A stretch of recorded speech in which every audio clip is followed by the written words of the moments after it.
Hello, and welcome to the Enchanted Circle Podcast, and welcome to our 32nd episode.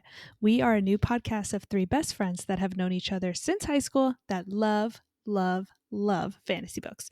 So here we are doing what we love most, which is obviously reading, theorizing, and having a great time together. From meeting in high school to reading Harry Potter, Twilight, and the Mortal Instruments series to reading Fourth Wing and ACOTAR, we are deep diving into Quicksilver by Callie Hart. Yay! I'm Carolina. Welcome to episode 32. We are covering chapters 6 through 11 today. We are so excited for you to join us on this fabulous journey and talk about Quicksilver. Anyway, and for those of you who are new, we did a breakdown of Onyx Storm by Rebecca Yarros in our previous episodes, and now we are doing Quicksilver. Welcome, and we hope you enjoy. Hey everyone, it's Bella. Hope everyone had a great Memorial Day weekend. So recently I tried to take a break from fantasy and fiction to catch up on some of my nonfiction books, and I was doing so well for 2 days until I downloaded Lights Out. It was so hard. Like I felt like it was just out of my usual routine and like escaping to another world, and it was just too weird to not be reading my usual genre. And by the way, Lights Out is my first twisted, morally gray romance book. Halfway in, I felt like I need to be bathed in holy water. Freaking insane. I'm almost going to be at Steph's level at some point. Maybe. I don't know. Welcome to the dark side. It is Hey, a good side to be on. Lights Out is so good. I love Josh. I actually have not read that book yet. No I guess spoilers. I should. You Listen, should. You would love it. It will make you question And you have yourself to a do bit. audiobook, Steph. It's good. Audiobook? It's a good audiobook. Okay. It's a Alright. very good audiobook. I have to Well, get on. The male reader does a fantastic job and makes Alright. you laugh. Yeah. All right. Oh, I like that. I think I'm going to do it too, eventually. It's nice. Hey, y'all. I think the Shadow Daddy curse, or I don't know, blessing couldn't get worse, but it most definitely has. I mean, Kingfisher has literally elevated it to another level. I hope you all had a happy Memorial Day weekend. I loved having time with my family and my kitties. Last week I went to pre-K orientation, which is just so crazy, and it showed me how fast time really goes and how time is a thief. The days are really eternal, but the years go by in a blink of an eye. So it was really nice this weekend to slow down and read some Quicksilver, along with a new series that I just started, Trial of the Sun Queen by Nisha J. Tooley. It has been a really captivating series. It's a completed series, and I'm telling you guys, I'm not starting any more uncompleted series until at least two of my uncompleted series finishes, because I can't handle this lifestyle anymore. I second that. It's just too much. I third that. Let's get into this unfinished series, though. Like, let's do this, because I can't wait till November. We just have to mention content warnings. There will be spoilers for the entire book of Quicksilver by Callie Hart, including all of Kingfisher's POV chapters. If you have not read this book and his new POVs, please come back once you do. We wouldn't want to spoil anything for you. We may mention interviews or posts from Callie Hart, so spoilers with that. And this podcast is rated R due to the topics we discuss about this adult book. Also, we tend to curse a lot, so please be aware of children listening. Let's get into it. Just to let everyone know, we typically begin with a chapter summary, and then we deep dive into Quicksilver, the main discussion in order of the chapters. So, in the chapter summary, I'm going to start off with chapter 6, which is Everlane. We meet the darling Everlane, who is Kingfisher's half-little sister. Same mother, but her father is Belicon. Saeris wakes up in a strange new place, but prior to waking up, she heard a lovely female voice singing to her, "Who is Everlane? We love you, Everlane." Saeris wakes up in a strange blue room in a palace, not Madra's place. She's in Belicon's palace. Saeris is cold and confused. Everlane offers her the world, which is water. Saeris is in complete disbelief, but inhales it. Saeris is still skeptical, but drinks it all anyway. Saeris notes something on Everlane, which is her pointed ears. Hello, Fae. Insert Fae here. We love the Fae here at Enchanted Circle Pod. Fae had wings about 1,000 years ago. And Saeris' mother told her that. How does she know that? Saeris is apparently a Fae name. Saeris recalls what happened to her recently and discovers that she is in Avelia and not Zilvarin. In enters Renfis. Hey, Ren. Ren needs Kingfisher's chain back. The cold chain is given back to Ren. Once he leaves, Everlane tells our girl she needs a bath because it's been 10 days. Okay. Since she's been there and she hasn't had one. Wow. Our girl is freaking out that she isn't going back to Zilvarin right now. Everlane gives her a pep talk and tells Saeris that her dad wants to see her in 1 hour. And who is her dad, you ask? King Belicon Debara. Everlane gets our girl in a gown and she is spiraling. She did her hair and she barely put makeup on, and now she's ready to meet the king. Chapter 7, The Dog. Everlane is taking Saeris to see Belicon. Yuck. On the way there, Saeris sees the statues of the gods. More on that later. They are about to reach the hall and it's cold again. But only for Saeris, though. More on that later, too. They reach the hall and Saeris notes the same dragon remains of the one Kingfisher killed back in his POV. Wow. And she meets King Belicon, the loser. I love that Saeris says, quote, "He isn't my king," end quote. Go, queen. But King Belicon liked her spicy attitude and lets it go. The king tells Saeris that she needs to complete a task. What task? They go back and forth, but the king obviously doesn't give a damn. And Saeris was about to go at it with him, but Everlane brought our girl down and told her to hush it. Next order of business was, drum roll ladies, he brings in Kingfisher. Surrounded by guards, Kingfisher and Belicon are about to throw down, but sadly, they don't. We know Kingfisher would win easily. An oracle comes and saves Kingfisher's life. Thank the gods. Renfis came to the rescue, convinced Belicon to let Fisher go to the front. Renfis carries him out of the throne room. Everlane and Renfis bicker, but Kingfisher is like, enough of this, and they all disperse. Saeris is finally told that they are at war with Sansroth for centuries. Chapter 8. Saeris wakes up like, what the fuck? Why is it dark out? Y'all, our girl is used to two suns beating down on her. She is in a new place after being basically dead. Now imagine this, waking up in a new place, everything the complete opposite of the place you grew up in, and having to worry about food and water and keeping cool. I mean, it's a feat she hasn't just laid dead in her bed. She is a human in a realm with none, and she is not feeling welcomed. Other than, of course, Everlane and Renfis. I don't know how Kingfisher, really welcomes her, but I digress again. Everlane gets our girl into a gown and they make their way to the library. There, Saeris meets Rosarius, the librarian. Once he finds out she is from Zilvarin, the pieces fall into place. Saeris Fane is an alchemist. What exactly is an alchemist is to be determined. While in the library, they try to teach her things of the realm, but she only wants out and to get back to the people she cares for, her brother and Alroy, whom she believes to be dead. Guys, remember, Queen Madra threatened to kill the third. Everybody in the third. Kingfisher, Ren, and Everlane argue on what the future of Saeris is. What is she to do exactly? With Kingfisher being the only one to kind of sort of help her out and give her the truth. There is a way out. Chapter 9. Kingfisher, leading the pack, walks to the forge, again being the only one to give Saeris some semblance of the truth. And so he gives her the cliff notes. Fae used to drink the blood of humans before a blood curse was lifted. All this truth prompts Everlane to get upset at her brother? Wow. And she lives in tears. Sad for Everlane. Saeris is conflicted between following Everlane or staying to find out the truth that only Fisher is willing to share. She finds out why our shadow daddy has been calling her Oshilith, a butterfly that hatches, lives, and dies in one day. At first, I'm like, bruh. But later, I'm like, oh, if you know, you know, you know. If you know, you know. She ends up leaving with Fisher because the homegirl has one goal in mind, and that is to get to her brother. When they get to the forge, it is dusty, dirty, and out of use. We find out that the reason for the chain that Fisher put on her was to get her through the Quicksilver. It is a relic that his mother had made for him to pass through the Quicksilver. But for Kingfisher specifically, it quiets all the noise in his mind since the Quicksilver is inside of him. They continue to clean up the forge until Ren arrives and informs him that Fisher indeed has the magic to clean it all up with a snap of his fingers. He legit does, because as the room goes black, everything is as is. I'm dead. Personally, I think he just wanted to spend time with his not yet baby girl. I mean, Yes. cutie. That was cutie of him. That was cutie. We see you. We see you.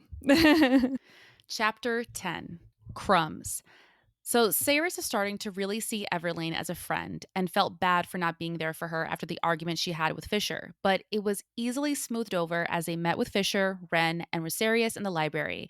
Rosarius threw a fit because Fisher was eating a hot meal in the library, which is a big no-no, even though it was not allowed. So Fisher let himself out. Before Wren went after him, he and Everlane talked about his condition with the Quicksilver and finding a cure for him. Wren still has hope, but Everlane, not so much. Saeris and Everlane and Rosarius are researching their findings about the alchemists and discover a good amount of information that we will dive into later. And Saeris realizes that she is able to read their books and understand them, which confuses her. And Everlane explains that when the Fae entered her realm, they taught the humans their language, which is the common Fae, and it seems like it still thrived, in Zilverin at least. After Everlane revealed that she and Fisher are over 1,000 years old, Fisher appears to take Saeris to the forge, where all the magic happens. So they arrive at the forge where she first confronts him about his dark past until he gets in her face about it. He then puts Quicksilver in her hands while he is holding her hand closed over it. The pain is unbearable, but he instructs her to listen to what the Quicksilver is saying. After much protest and struggle, she finally allows herself to calm down and hears them chanting, quote, Anaroth more, end quote. Kingfisher then releases her hand, and a shocked and furious Saeris punches him in the mouth. That I respect that. Me Odie. too. Like, Me yes, too. queen. Like, he tricked her. Yeah. How dare he? First of all, she was in pain. Yeah. It's appropriate, definitely. Saeris, we stand behind you. Chapter 11, Swallow. If you know, you know. I love this chapter because you guys know, so we'll get into it later, into more details later on. So Fisher kicks open Saeris's room where Everlane is sitting there waiting for her. He has Saeris over his shoulder as she is thrashing and screaming at him to let her go. He then drops her on the bed and scolds at her for being a, quote, bad human, end quote. Everlane was curious to know what he did to deserve a punch in the face since she saw that his lip was bleeding, but Saeris knew it would create more tension between them, so she didn't say anything. Everlane reveals that Fisher is her half-brother. Before their mom married the king, he was the son of a lord from the south who was sent out on a mission to Zilverin by the king. But he never returned and was blamed for the Quicksilver pool's closing.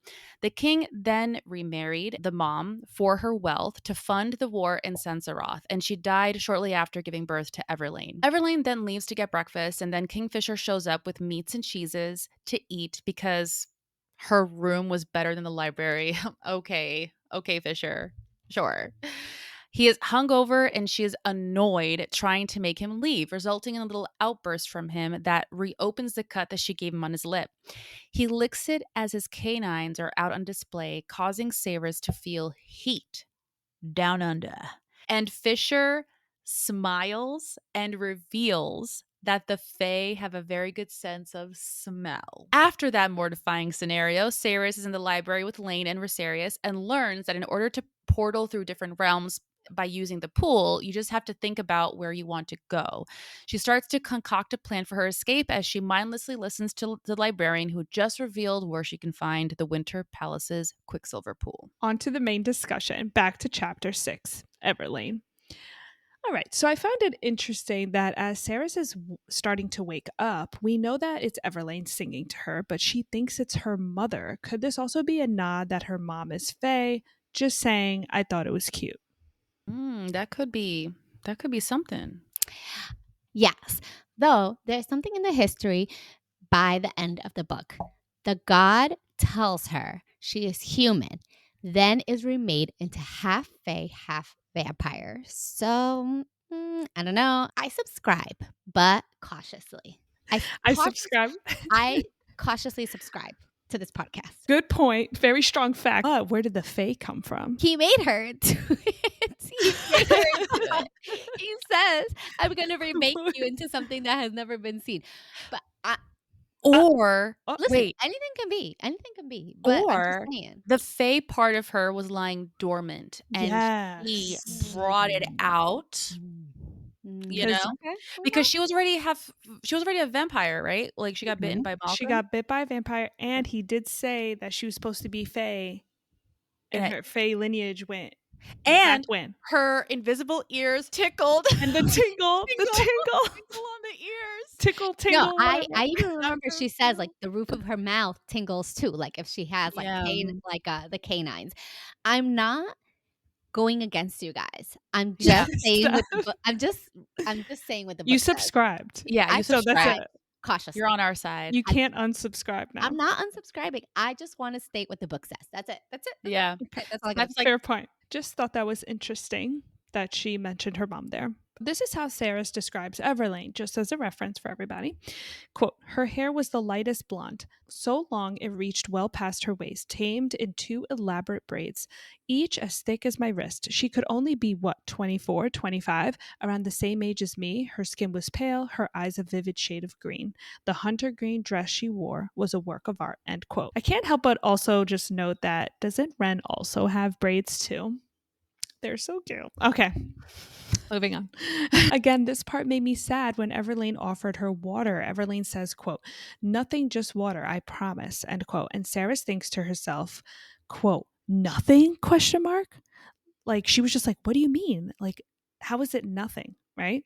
But to her, it's everything. Something so basic she was denied for so many years. It's just so sad that it goes to show how much she has been enduring all those years. So that part did make me sad. Saeris notes that Everlane's ears are pointed and she's Fae. In disbelief, she remembers, so does King Fisher. But she says something interesting to Everlane. She says, quote, the Fae had wings, end quote. And Everlane says, quote, we haven't had those for thousands of years, end quote.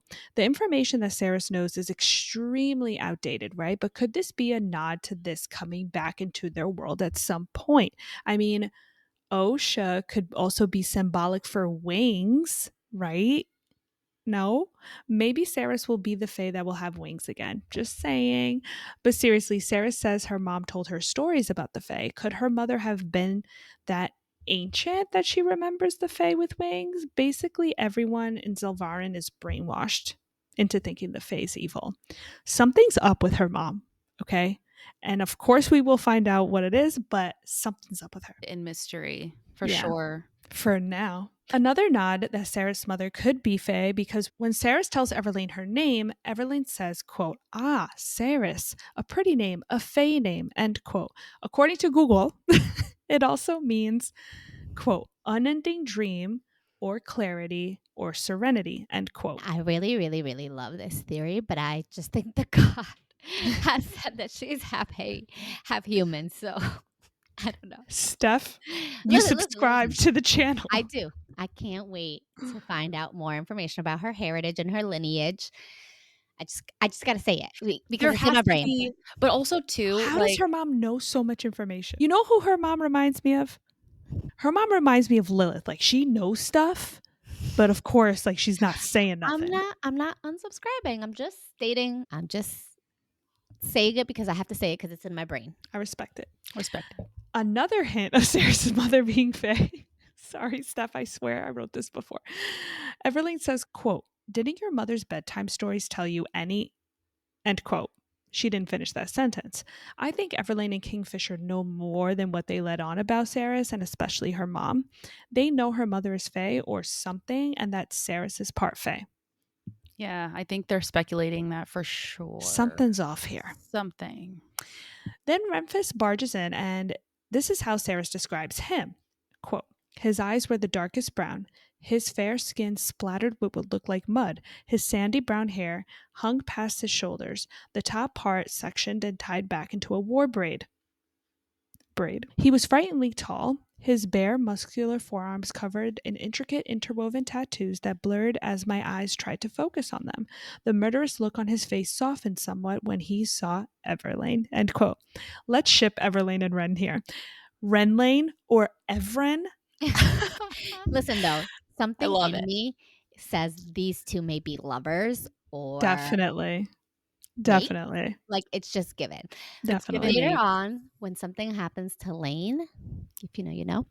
Mhm. Renfist is severely affected by it, and he is the one that stays behind with her. So Mhm. it's just Yeah. given. It's just given. And I It's giving. think it's so cute, like the war guy and the pretty, pretty princess, like Ugh. together. Mm. And in the audiobook, doesn't she sound so sweet, Steph? She does She's sound really sweet, cutie yeah. patootie. I love her voice in the audiobook. Anyway, Ren came for Kingfisher's pendant, which we now know it tames the Quicksilver from tormenting him, right? So, side note, let's remember that Saeris refers to Kingfisher as death in this chapter.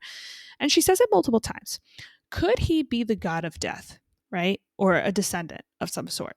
Which we don't know the name yet, hence why his mother told him to protect his true name back in his POV. Everybody needs to go and read his POV, which is on calliehart.com.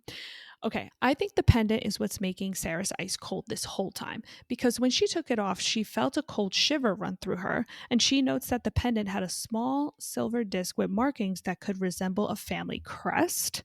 Hmm?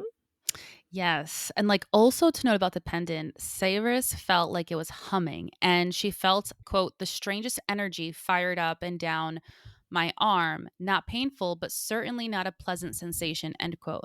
So I wonder what kind of metal does that and how did Fisher's mom come in possession of it? But it's Quicksilver, no? Mm-mm. It's a different kind of metal. I don't know, like they don't say what it is, but like because when I googled it, and I looked into it Mhm. more just to confirm. It said like that it's not Quicksilver, it's some different metal, and she does have, I think, a different reaction to it than she does with Quicksilver. Didn't it Interesting. also say that this his pendant came from basically witches in a Yes, sense? Like it came from a I think powerful, so so. maybe there's something with them and their own metals and stuff. Yes, and this also goes to show that we are probably going to see Saris like connecting with different types of metals in Yeah, the Oh, I yeah. future. agree. Very Definitely. I think Quicksilver will be the main one for now, but I definitely think it's going to expand. I 100% agree with you. Everlane drops another big clue here. As Saris is freaking out that she can't go back to Zolvarin, Everlane says, quote, "We've been waiting to retrieve that sword you drew for a very long time, but to have found you along with it. You have no idea how important you are, Saris. I'm afraid my father isn't liable to give you up anytime soon," end quote. They know something. Okay. Or maybe her drawing the sword filled some prophecy that they know of some sort. And to add on, they know more, or maybe she suspects something because Everlane also mentioned, quote, "Long hair is a sign of highborn status for Fae women. Others will be jealous of your dark coloring too. Dark hair is a royal trait amongst the Avelian Fae," end quote. Saris's lineage is definitely Fae, especially because she is very powerful as well. Yes, there's something with that for sure. And like also in this chapter, it's the first time that we see Zelverin being called the Silver City. I guess this is what the Fae calls it, but I'm curious about its significance to Zelverin or its history. Maybe it had a lot of silver or it still does. Later on, though, we also find out that Madra purposely got rid of all the Quicksilver in Zilvarin, which I feel Right. like maybe there is an excess or was an excess of Quicksilver in Zilvarin, and that's why they named it the Silver City, or the Fae named it the Silver City. You know, I feel like it's so interesting that everybody's like quick to be like Zilvarin, Silver City, like it's the connection. So maybe there was just an excess of Quicksilver here. I can't wait to find out more about the history in upcoming books. Chapter 7, The Dog. So Saris once again mentions the twin sons in Zelvarin. She's describing how Evelia's son is, quote, "devoid of any warmth," end quote, which she notes is, quote, "nothing at all like the punishing glare of the twins," end quote. Could this be a nod towards Bala and Mitten, obviously? The twins did tell Kingfisher that they've been watching. So, on their way to see Belicon, they are in a hallway that has the statues of different gods, right? So, Saris's mother only mentioned that the names and temples have been lost in Zelvarin. It also shows how much of a dictator Madra is because Saris thinks the closest thing to a god back in Zelvarin is Madra. Ew. We also learned that Madra's believers carry strands of her hair in pouches and keeps it on their belts. Like, what? Like, I Yes. completely forgot this part on this reread. I was like, believers? And they carry her hair? And first of all, how much hair is she giving up to Right. give to them? Like, how? doesn't she have so many guards? But anyway. They used to worship Corcoran, which is also the gods for the Fae as well. So a lot of like connections with that. Everlane is confident in telling Saeris that Madra is indeed human and knows who the gods are. I can't believe on my first read I didn't pick up on this. They didn't tell Saeris everything yet, but Everlane did give us a mini lesson on each god shown so far. Number 1, Styx, god of shadows. Number 2, Curin, god of secrets. Number 3, Nisanai, forgive my pronunciation, goddess of masks. Number 4, Malios, god of dawn and new beginnings. Number 5, Bal Mithrin, twin sisters. I have to quote this entire thing. Quote, legend says that they once were one god, but a mighty storm came and Bal Mithrin refused to take shelter as it raged across the land. The powerful spirit within the storm was furious that Bal Mithrin didn't cower before him, and so he lashed her with forks of lightning. Again and again, the lightning struck Bal Mithrin, but she didn't die. Instead, she cracked and split in two, becoming Bal and Mithrin. Bal is the goddess of the sun, the goddess of the day in a looser sense, and Mithrin is the goddess of the moon, but again, she presides over all of the night. End quote. Bal, Mithrin, Balea, Min, the twins. End quote. Just like Saeris mentioned the twin sons back in Zelvarin. We know these twin sisters do indeed manipulate the fates as per Kingfisher's POV. Got to keep an eye on those two. And Saeris even notes the similarities that there is a, quote, undeniable link between this place and my home, end quote. It even made our girl feel strange. So something is off here. Saeris even decided to not tell Everlane the goddesses' names and the names of the sons back in Zelvarin. I'm sure this will come back later. And number 6, Zareth, which is god of chaos and change. And as we learn in Kingfisher's POV, they are the twins' father. Interesting that his statue, Zareth's statue, was facing the wall, unlike the other statues, because the Fae don't want his attention. And why? It's because they feel like he's just watching what they're doing, and if they're being naughty or being bad, like he's just going to cause chaos for them. And before they left, Saeris stared at his back, unsure why she did. Weird, odd, strange. Mm-hmm. Before leaving, she thinks to herself there's an undeniable link between this place and her home, one that made her feel strange. It's a lot of strange, a lot of strange feelings. A lot of feelings happening in this little hallway scene. A lot. As they're about to reach the hall, Saeris once again mentions how cold it is, so much so that she is shivering. Even Everlane tells her she's being dramatic, which is strange. Could something else be causing Saeris to react this way? But the very next line made me think. Everlane tells her that the magic wards are cast all over Evelia to keep the cold at bay. Could this magic not be working on Saeris because she's not from their world? Right? The magic was not cast upon her, right? What other properties do these wards have on the people of Avelia, right? Thoughts, ladies? That's a good point. I was thinking maybe it's the Quicksilver, like the Quicksilver pool located in the Winter's Palace, because Quicksilver is cold to her. And since that pool is the biggest pool, maybe she's feeling it, or I don't know. Maybe she's not. Could be. That's a good point. Yeah. That's a good point. But I wonder what else the wards do to those people, other than that. Last episode, we mentioned this part where, as they enter the hall, Saeris notes, quote, the skull of the giant beast loomed over the dais, the bone bleached white and ghostly, end quote, which Everlane confirms it's a dragon, right? Quote, a dragon, the last dragon. Its name was Amshakrai, a legend amongst my people, end quote. I wonder if Everlane knows that her brother is the one that killed that dragon. Why was the dragon so sacred to Belicon that he has his remains on display? Could Belicon have cut a deal with the dragon as mentioned in Kingfisher's POV?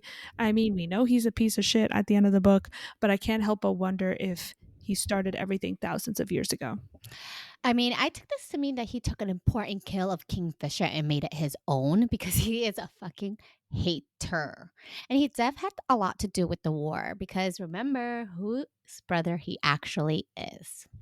That's a good point. I didn't even think about it like that. I subscribe.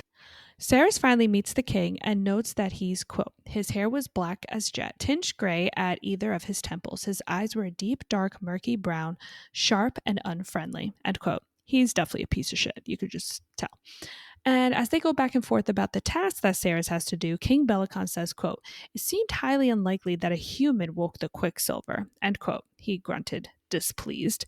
Quote, "But after 1,000 years of waiting, we can't afford to dismiss this as a hearsay without checking first. Believe me when I say we're all praying such a holy position hasn't fallen to such unholy blood." End quote. He's such a loser. Anyway, he also continues on to say, quote, "But the fates are strange, and one way or another I will have the portals restored," end quote.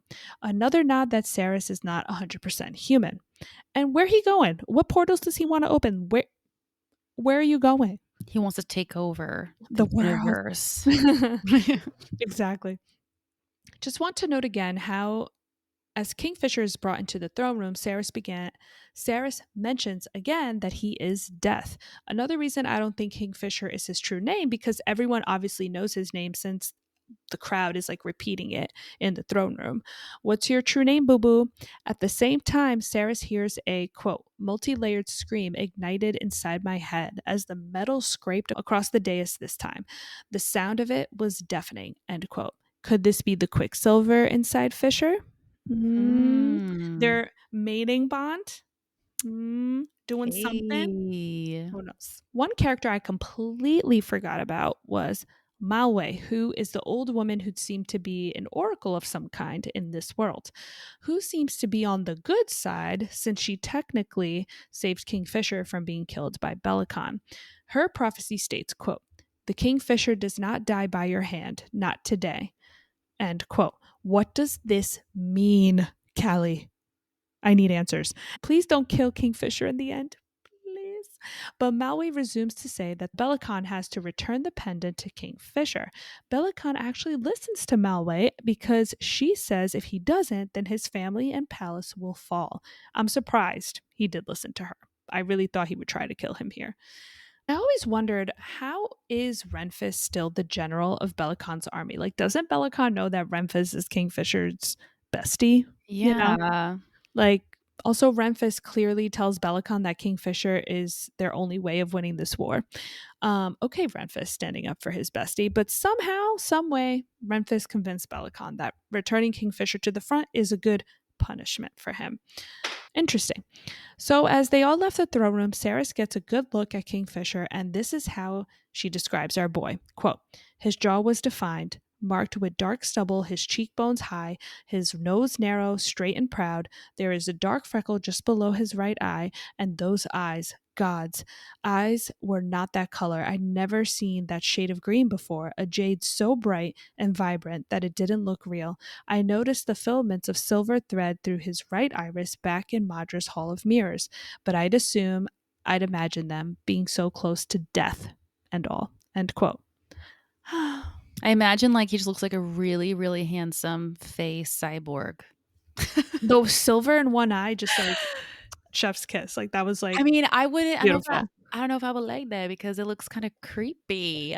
I love But that. it's okay. So in this scene, it seems that Kingfisher hasn't seen Ren or Everlane in a long time. And sorry guys if you hear my dog walking around, which we still don't know what really happened at this point. Everlane did finally mention that to Saeris that they're at war with Sansroth as long as she being Everlane, has been born. More on that in a later episode, but Everlane says something interesting. Quote, "Even in times of peace, the Fae are always at war. There are those amongst our ranks that might pretend to be your friend, but often they're hiding knives behind their smiles, ready to sink them into your back. You do well to remember that." End quote. Basically saying there are backstabbers and spies in their ranks, to always be careful and wary of everyone. Saeris even thought to herself, could Everlane be that one person she's talking about? There definitely will be a betrayal in this series, and I personally think, I'm already calling it, I think it's Danya, but Yo, she crazy. she cray cray. She cray cray. Chapter 8, Alchemist. When Saeris wakes up at the ass crack of dawn, she realizes that it's dark out. Unlike the Silver City, where there are two suns that never set. Guys, 24 hours, 24/7, two suns beating down on you. I would die. That's hot, hot.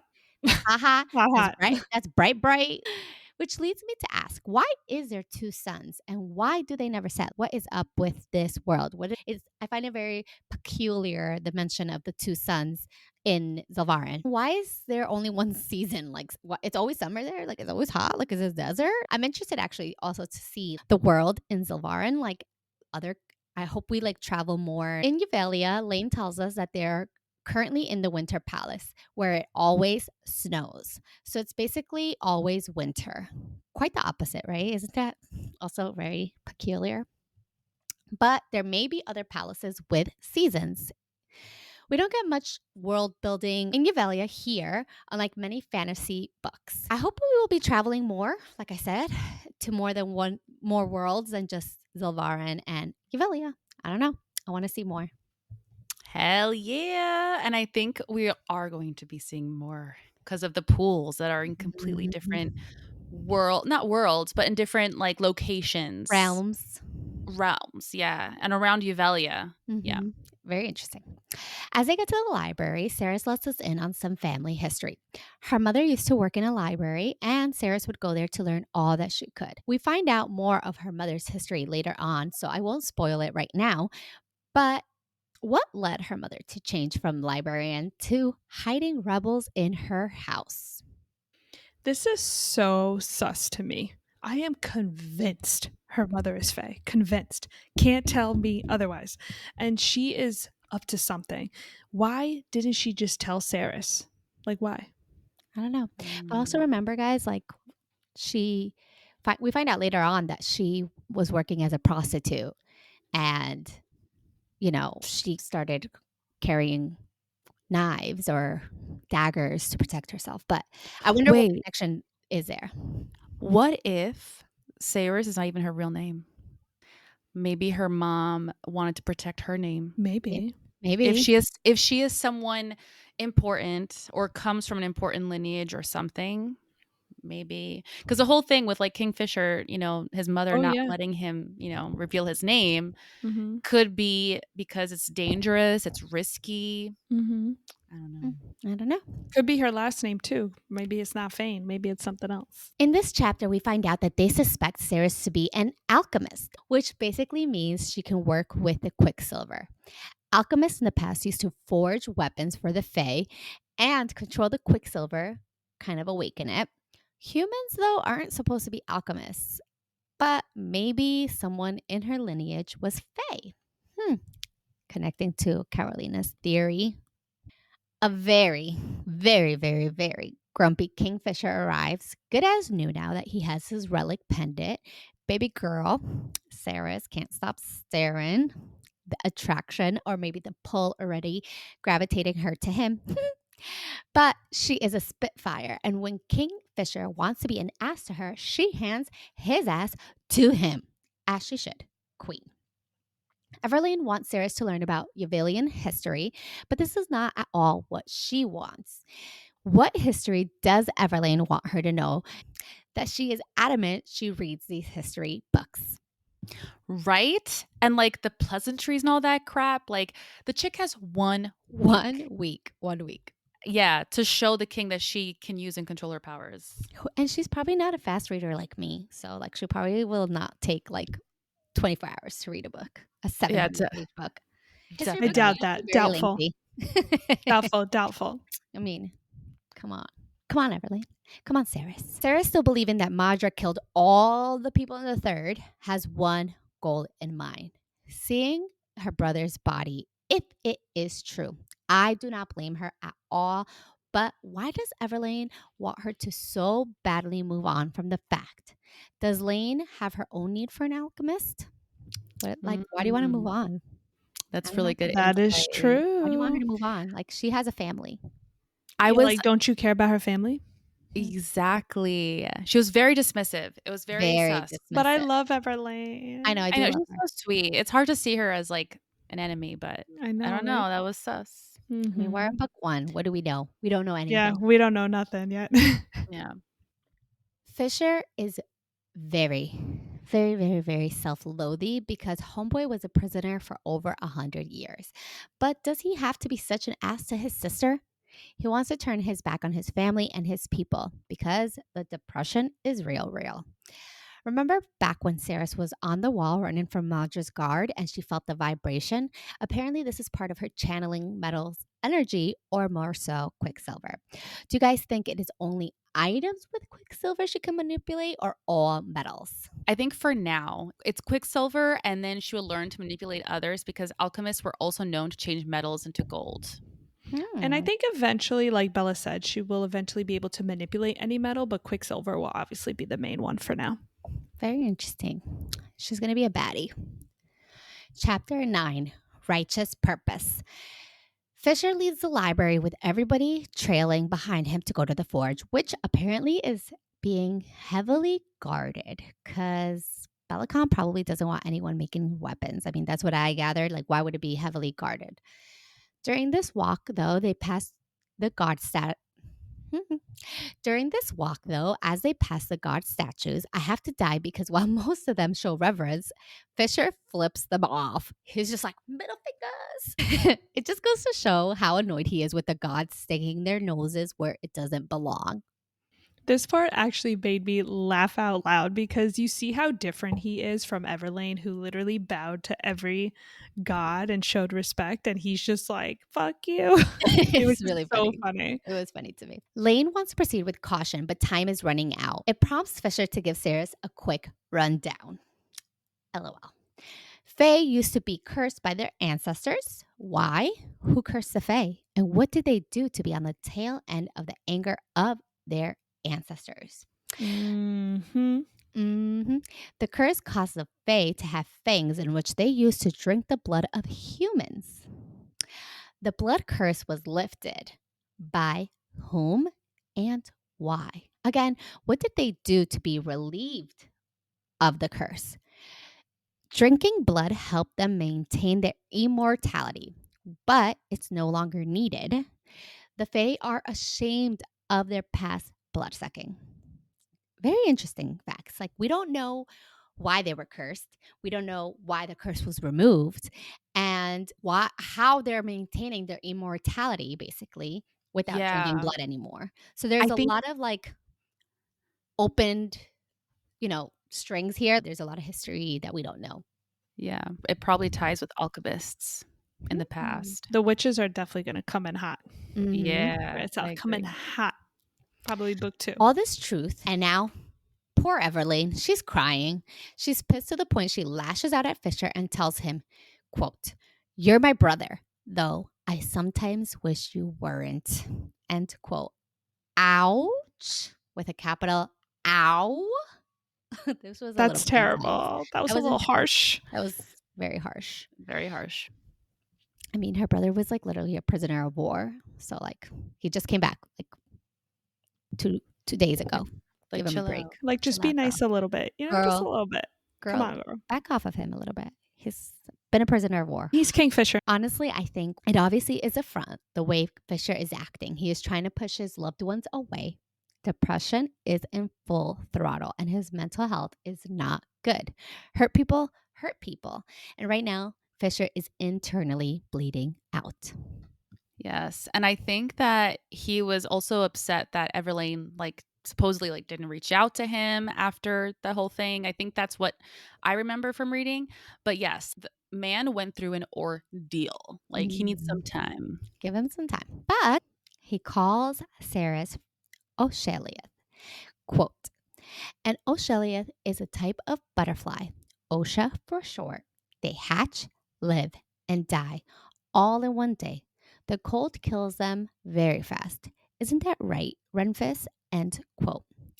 And Saeris takes the insult to mean that he believes she is weak, killable, dieable, human, which seems to be the lesser kind in this world. But that'll drive the girl away. Regardless, he is the only one sharing truths with her without being afraid to scare her.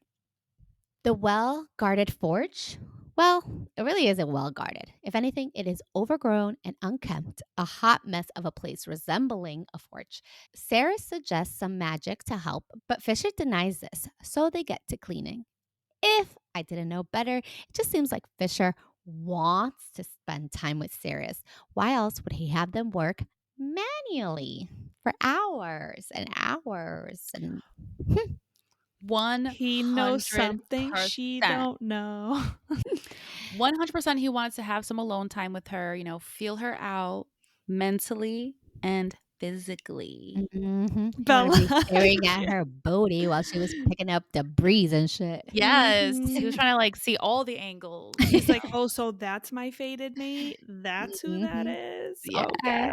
Okay, boo. Saris finally asks about the necklace he wears, a pendant, and History 101 begins. Quicksilver pools are ways to travel to other realms. Quicksilver is basically nuts. Maybe it's sentient, which means it holds some consciousness. Touching Quicksilver with your bare skin is a huge no, no. It makes you loco, aka crazy. Heron's dagger that Saeris melted was an ancient blade that held Quicksilver, which was why she was able to manipulate it. The pendant is a relic created by his mother when he was 11 before they left to the palace. It is super powerful. Once he had traveled without the pendant, and it caused the Quicksilver to go inside of him. The pendant is the only thing that helps keep all the noises in his head from the Quicksilver quiet. Could his mom be a witch? She was an oracle, so I think Oh, so. could be. Could Okay. be. The Just reason saying. Fisher gives Saris for rescuing her, they need the pools working so they can travel and be able to gain the supplies they need to win the war. He wants to use her to get his freedom. Okay, sure, sir. Is that why you're manually cleaning the forge right now? I think not. But then Renfis arrives and ruins all the fun, causing Fisher to use his shadows to make it all brand as new. LOL. He really had magic and he really could clean it up. And he just wanted to spend time with his girl. Fact for fact. He just wanted to get to know her. On the first read, I was like, wow, he's such a douche. Like, he couldn't clean it. He's making her do it. And it was so messed up. It was so messed up. I know. But it's the only way, like Steph said, And only then- way he could find time. But listen, like at the end, even just to like, he uses magic in the end and like cleans up in front of her. Could he have just done it like when she wasn't there? Like, so she's not like, Doesn't feel that bad. yeah. Anyway, so chapter 10, Crumbs. This is in the library. Saeris asked Everlane where the gods, or known as the Corcoran, went, and Everlane said that they set off to pilgrimage, but she stopped herself because she didn't want to get distracted. And I wonder why they had to leave for pilgrimage. Usually that means leaving a place for spiritual renewal or cleansing, but they also never came back. Weird. Everlane starts to, maybe they will come back eventually. Just not now. Or maybe those people like sacrificed themselves to Madra. So she probably killed all those people to keep herself young. Right. And just taking a Those while. sparkly Yes. vampires. They're crazy. Mhm. Exactly. Shout out Except to Twilight. Edward Cullen. I'm just Shout out to Twilight. Shout out to Twilight. Hashtag Twilight girly. Okay. Instead of Shadow Daddy, he was a sparkly daddy. He was sparkly daddy. He was the OG. He was the OG daddy. Sparkly daddy. That's probably what caused all these authors to be like, Isn't okay, it? no sparkles, shadows. Shadows. Yes. Yes. Darkness. That is too funny. Also, can I really random and really quick? I want to tell you guys how like Saeris describes Kingfisher's shadows. She describes it as like sandy darkness. Like she feels like black sand. You know, it's like very interesting how she describes it. She doesn't describe it like how usually Like smoke like smoke. No, she describes it like sandy. It's very when you Oh, I guys are like like that. reading I it, like that. just catch on to that because I was like, oh, that's actually very different than how Mhm. other authors talk about shadow daddies, right? Usually it's very smoky, very soft, very smooth. Yes. And this one was like Yep. kind of like Grainy. grainy. So it's interesting. It's very interesting. Yeah. Wow. I love that. I like that. That does make it interesting. Everlane starts to tell Saeris about the history of alchemy in her world. She begins by revealing that alchemy was a form of ancient magic that was forgotten and considered a myth to the Fae.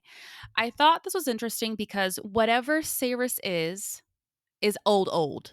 you know?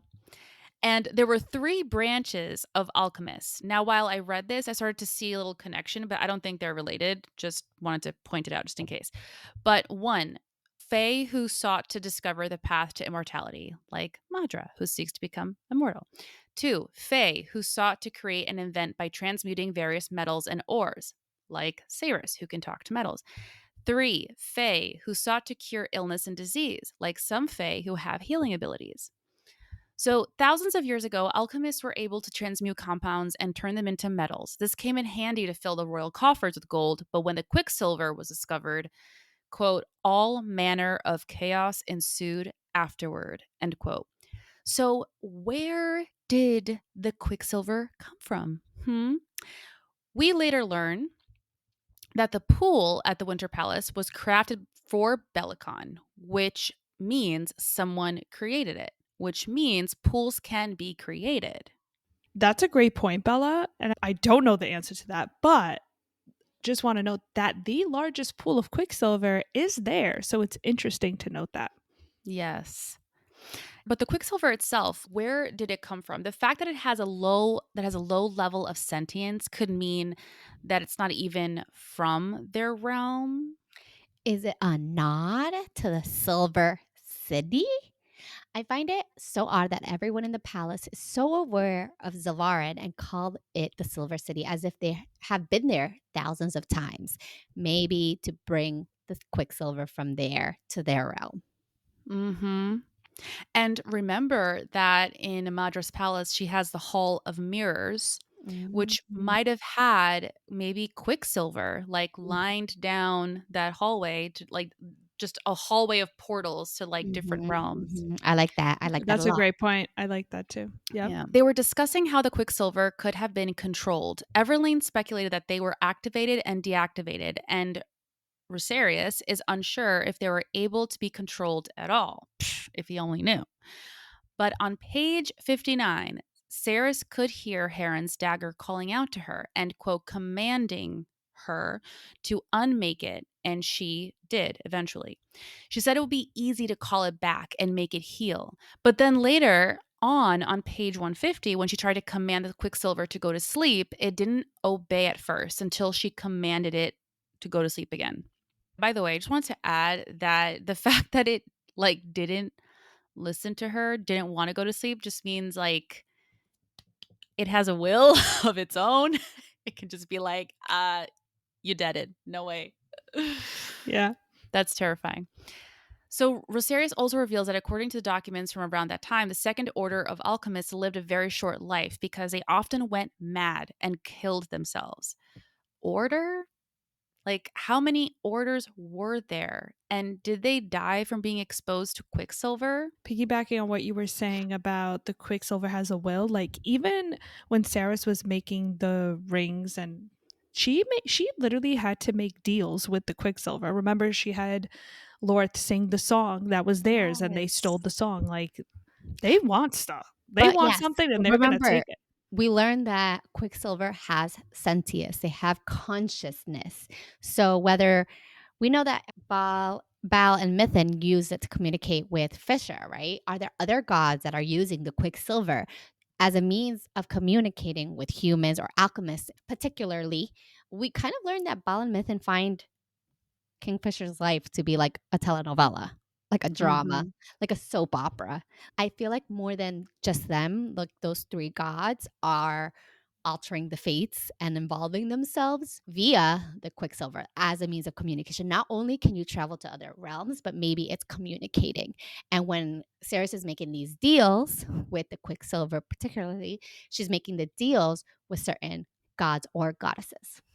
That's a Maybe good It point. could Mad be. women. It really That is a could very Is that my good be. first point. Mad Women theory for Quicksilver? That is a really good point. No, that's a good Yeah. theory. That is a good And theory. I just want to note the gods don't seem to know that they're each one is using Quicksilver. Like they all seem to not tell each other that little detail. Yeah. I don't think the Because gods know that they're all like intervening. exactly. Like Ball and Mythin, right? They basically say like, "Oh, our dad doesn't know we're doing this." And what I found interesting too is that they also said, "Oh, basically they said that their dad would not manipulate the fates, right?" But he sure did manipulate the fates when he changed Saris's whole, like she's Anatomy. supposed to be fae and then she Mhm, became mhm, human, like mhm, her lineage, like down mhm, to her mhm, ancestors. Like mhm. obviously the gods don't even know what they're doing. And Earth calls Kingfisher his champion.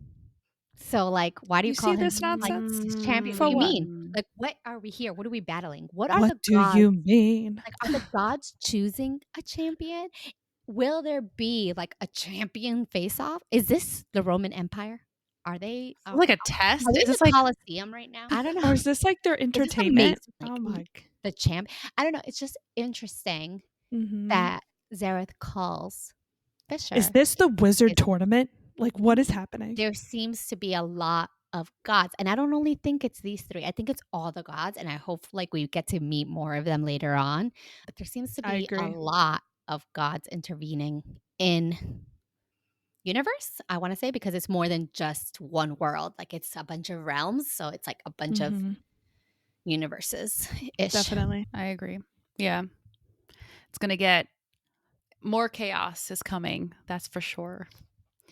And Everlane explains that the Quicksilver pool is a pathway that connects to all other Quicksilver pools. And when one is activated, so are the others, and vice versa. The sword is what deactivated the Quicksilver pool in Madra's palace and therefore cut all the connection between all the other realms, trapping others who are traveling in between realms. So they might still be alive unless they entered a dangerous world. Who knows? We'll find out maybe. Now we're in the Forge. So later on the chapter, while in the Forge, this is the first time we see some tension between the two, especially because Saeris likes to provoke him, of course. She provokes him to the point that he is snarling in her face. He then tricks her by putting Quicksilver in her palm while he holds her fist closed around it.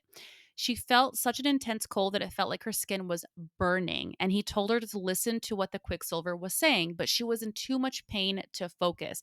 So eventually, she's able to calm herself down and embrace the pain enough to hear the Quicksilver chanting, quote, Anaroth more, end quote. And when she finally reveals it to him, he is in shock. Then he tells her to command the Quicksilver to go to sleep, and she tries, but it says, quote, no, not sleep. Not now, slept for too long, end quote. And then she told to sleep. Why does it talk like a toddler?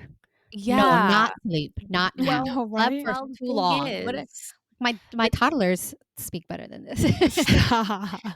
well, the thing is, it has a low sentient. Like it's low. It's like it's not fully conscious. From what they said it before, it has a low sentience. So I'm assuming it can't full form sentences. It can maybe just like give short demands or like I don't know.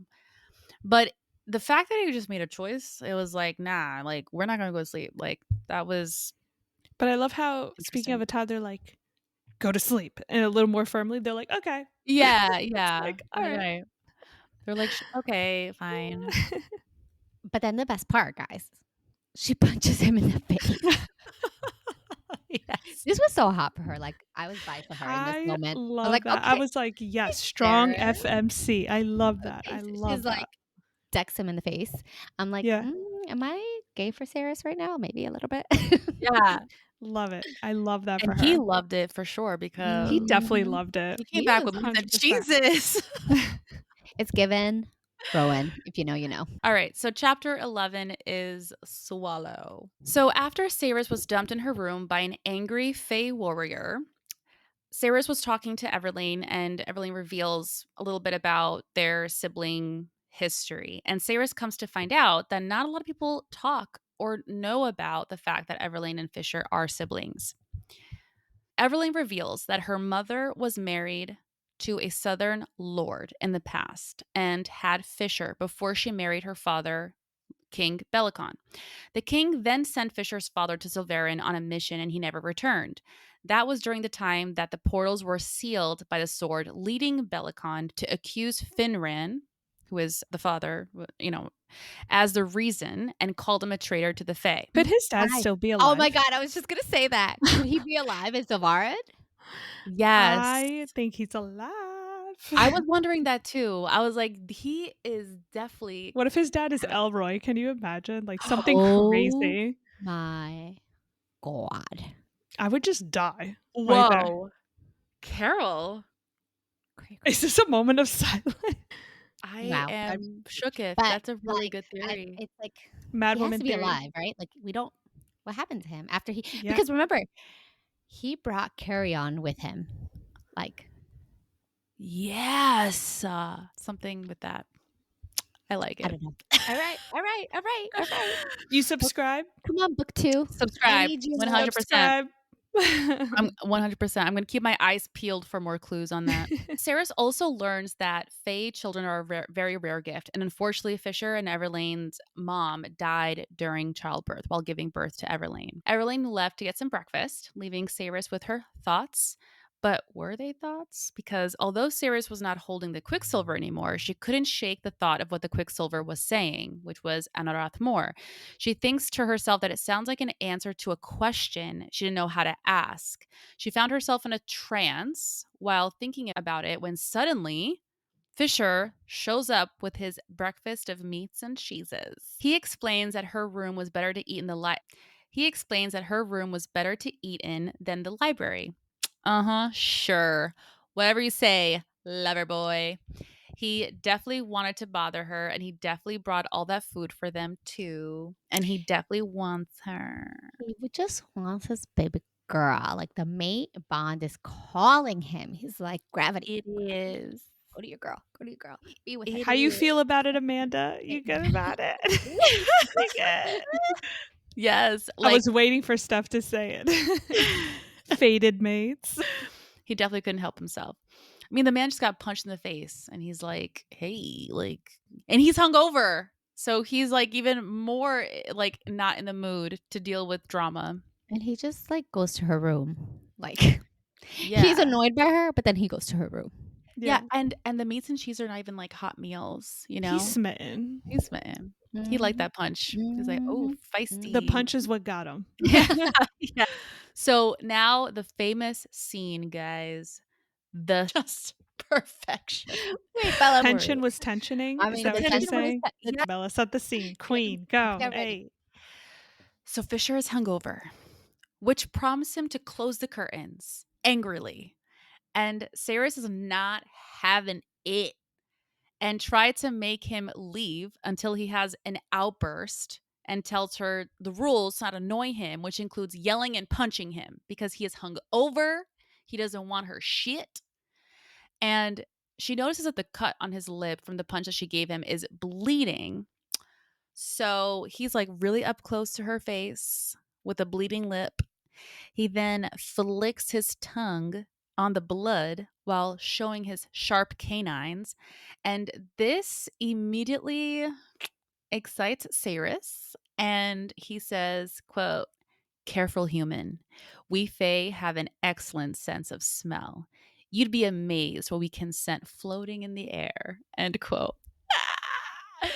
So a mortified Saeris tries not to think about him in a sexual manner, which does not help because then he says, quote, you're making it worse, end quote.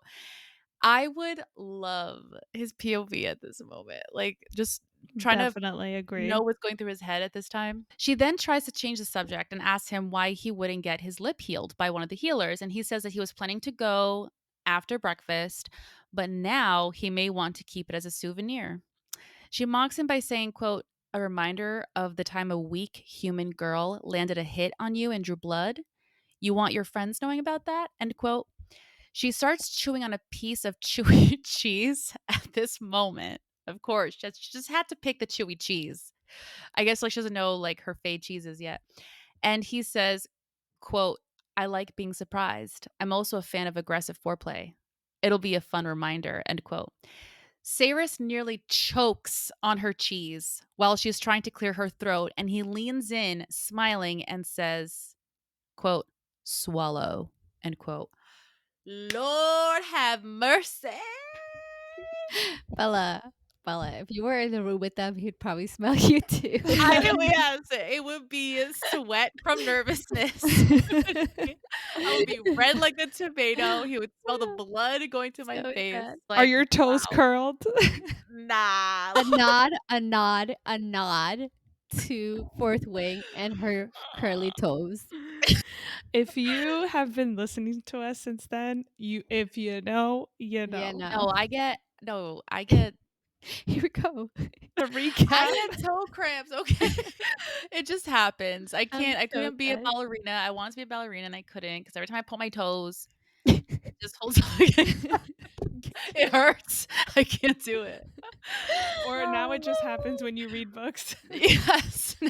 Now I just have to clench my fists. So just when things couldn't get any more embarrassing for Saeris, Everlane shows up and immediately helps Saeris and says, quote, "Why does it smell like a brothel in here?" End quote. And tells Fisher that if he's going to go out whoring himself, he should at least shower after. Guys, I would just wither into dust. If I was And Saris, I I would also just love faint. that I I can't. love that she just assumed it was, um, Fisher. Like, she didn't even Yeah. think at all it could be Sarah's. She just assumed it was her brother. Like, she's like, "This Yes. fucking So dog over here. This You fucking know dog." those eye emojis that look like this? That was Yeah. Sarah. She was like, I literally I couldn't, like, when I was the whole time reading that, I was getting, like, secondhand embarrassment so strong. I was like, "Oh my lord, I would die." Callie, you did a great job with She this scene. Yes, I think it's one of my favorite scenes, honestly, in this book. But to Saris's surprise, Fisher doesn't say it's her, and he just takes the blame. Such a gentleman. So Saeris and Everlane and Rosarius are in the library going over some books when Saeris suggests she starts learning about Quicksilver instead of the court life, given that they only have a week before she has to demonstrate what she can do. So they all agree, and she starts asking how one can portal from one realm to another through the pool. And Rosarius reveals that it's through intention, imagining a place they want to go, and it takes them there. He also says that the Winter Palace has the biggest Quicksilver pool, and Bellicon had it crafted so it can transport whole armies if needed. So other pools that she learned about were the sorry for my pronunciation, but the Senisrothian pool, located in the center of their rival court's council halls. The Galarian, the Fae in the mountains to the east, kept their pool in a hall perched upon the highest peak of their domain. And then the Lycian's pool, which are from the seafaring Fae who lived upon the southern island, was located deep in a sea cave and almost as large as the one in Euvelia and seen as a holy place. So I definitely have a feeling we're going to be probably seeing a couple of these pools make an appearance in the second book, Brimstone. I agree. I think Hopefully. we're going to definitely venture off into other cities or other worlds, and definitely in Brimstone. I think I definitely there's a think they're gonna lot use the happening. Quicksilver to travel, and we're gonna Definitely. learn more about that. My So gosh, excited so for excited. that. I honestly, when I finished the audiobook, I forgot the major plot twist at the end, which is that Ceres is the queen of the vampires. I was like, Mhm. "Holy moly, I forgot about that." It's gonna be very interesting to see how that plays off of her as her, like, being the queen of the vampire Mhm. and wanting to get back to her home and her brother, and what he's gonna think about her as a vampire, half fae, like, how different. I don't know, I seem to believe and think that they may have different fathers, or maybe Ceres is really not the child of her mother. Maybe she thinks that was her mom and that was not her mother, you know? Could Yeah, be. could Could be. be. Anything is possible Like, at maybe this you point. know how Carrion was left also Mhm. as, a fae and then grew up with human families? Maybe Ceres was too. Yeah, why not? Yeah, You that's know? So, true. I I just mean, don't. the fact that she's an alchemist and they haven't been seen for like thousands of years, she's a very special person. She had to have come from some kind of special lineage or family or something. Like, Mhm. Yeah, I it's gonna don't be very know. interesting to see her, uh, with her brother, with Elroy, how she's a queen now. She went from being in the third, having nothing, drinking dirty water, being a thief, to turning into a queen, slash having a As mate, she should. but she still needs to go back home to get her brother. So, like, I don't Yeah. know. Exactly. Is he gonna be against her? Is he gonna be with her? Like, what is it gonna be like? I am very excited. Like, Yes, definitely. Because they haven't seen each other since the beginning of this book, which mhm. was And he was Yeah.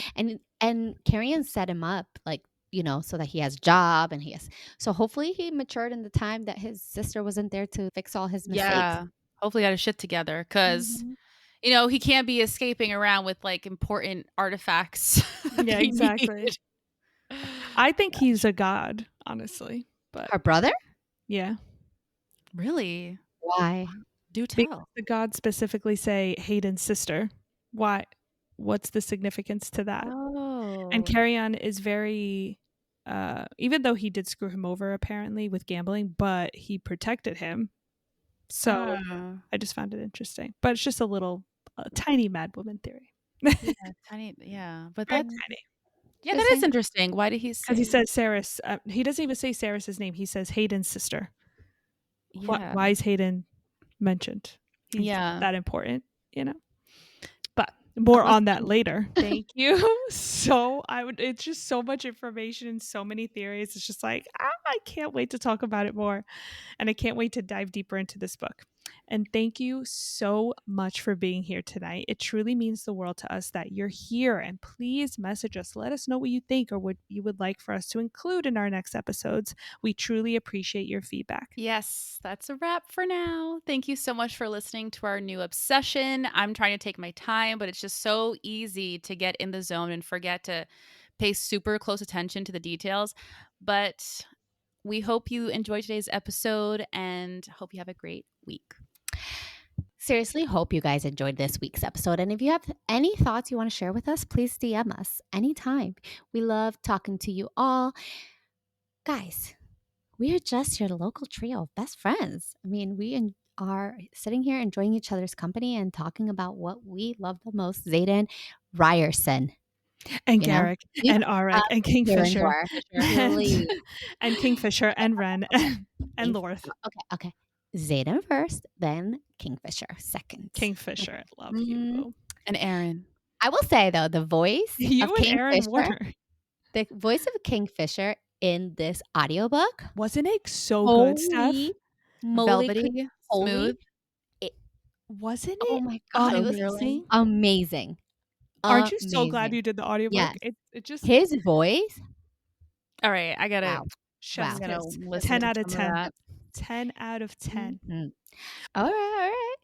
This podcast is so much fun to make when you have Carolina and Bella doing it with you. And you. Ew. So cute. Remember to follow us on at Enchanted Circle Pod on Insta and TikTok. Follow/subscribe to our podcast channel on Apple, Spotify, Amazon, or YouTube, or all of them. Until next time on the Enchanted Circle Pod.